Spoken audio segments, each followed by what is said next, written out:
Hey, what's up guys? Griffin Alger here from worldhistory.com. Welcome back to another video about the Declaration of the Rights of Women, 1791.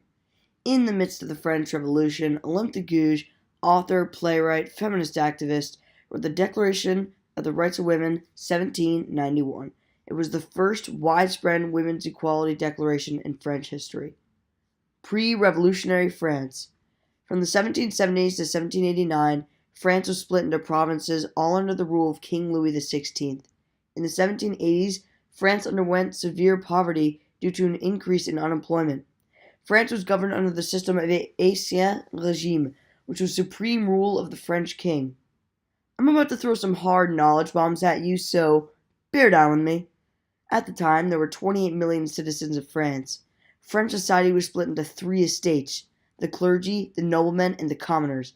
The clergy, being 0.005% of France's population, owned 1/10 of France's land and withdrew 10% of peasants' income tax, whilst the clergy did not pay tax themselves.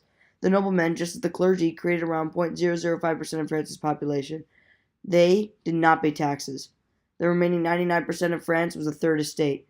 It consisted of professionals, bourgeois, and peasants. The peasants were the far majority of the third estate. All of the third estate paid the taxes and were the only to work. So they got mad. In 1789, the important figures of the Third Estate organized a national assembly. Their major act was the Declaration of the Rights of Man and Citizen, 1789. It stated that all men are born and remain free and equal in rights. This was against the Ancien Regime, and the French Revolution began. The French Revolution was the Third Estate's fight for change in France, equality. In 1789, armed citizens captured France's capital, Bastille. From 1789 to 1791, the Assembly decreed, in chronological order of course, abolition of feudalism, the Declaration of the Rights of Man and Citizen, abolition of nobility and estates, civil constitution, abolition of guilds, equality to Jews and blacks, and a legislative assembly. Women carried an important role in the French Revolution. They promoted the ideologies of the revolution through journals and pamphlets. In 1789, they played their most significant role in the March of Versailles in order to get King Louis XVI to sign the Declaration of the Rights of Man and Citizen, 1789. Women still had it rough. They had far fewer rights and were married into their estate. Women were considered physically and mentally weaker than men. Thus, they were not taken seriously. They were viewed as their husband's property. The women were meant to be in the household. And no voting rights.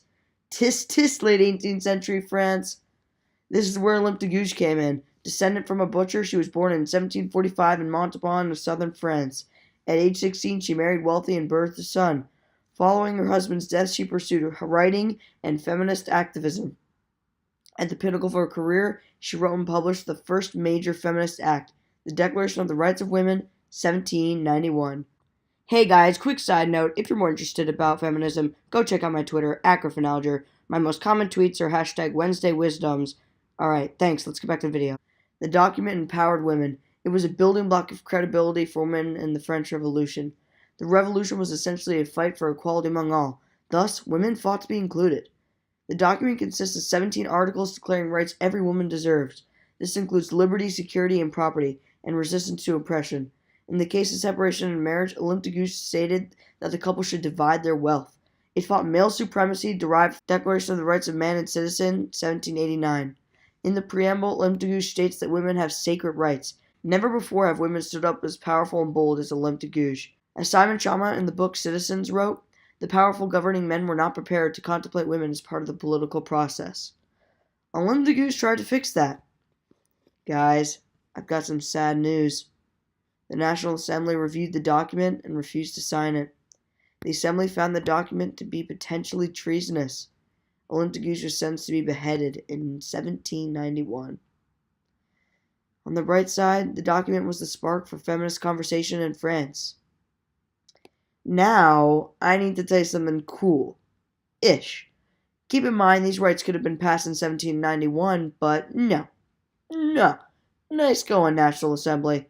In 1881, 90 years later, women were finally permitted to open a bank account. In 1886, married women were allowed to open a bank account without their husband's permission.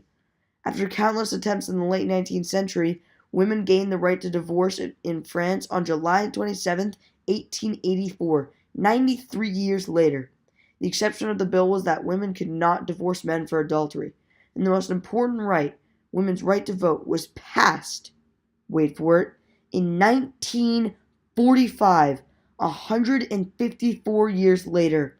I mean, so much for popular sovereignty. Am I right? Yeah? Okay? No. Okay, I'm going to stop now.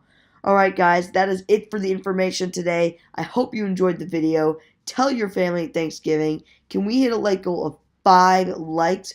Check out my fellow YouTuber's channel at Drawmuller. He's trying to hit 100K. My other social media accounts are in the description. Peace.